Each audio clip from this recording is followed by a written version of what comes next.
Prime Minister Kevin Rudd has unveiled plans to relocate Sydney's Garden Island Naval Base to Queensland as defence and foreign policy became key election campaign battlegrounds on Tuesday.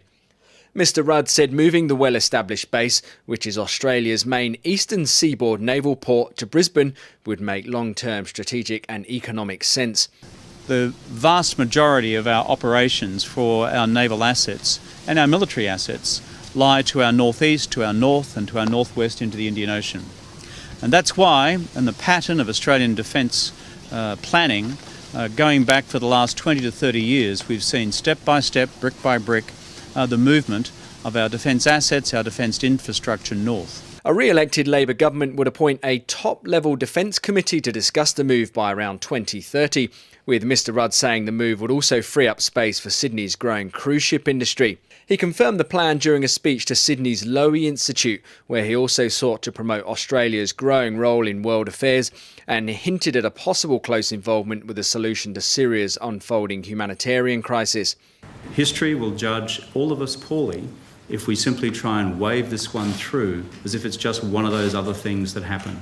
It's not. With the hindsight of history, I do not want to be in a position of responsible political leadership where I was party to turning such a blind eye, and I won't.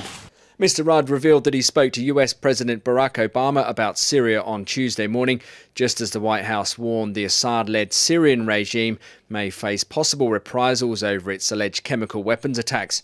The coalition, meanwhile, dismissed the idea of closing Garden Island, with opposition frontbencher Malcolm Turnbull characterising it as a desperate move by Labor to shore up votes in Queensland.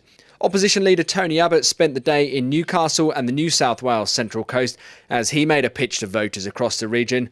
Mr Abbott also made a solemn pledge to extend compensation to Australian victims of overseas terrorist attacks dating back to September 2001. An incoming coalition government within 100 days will take the steps necessary to ensure that this scheme does apply to the existing Australian victims and their next of kin, so that this significant but modest assistance can be provided to them.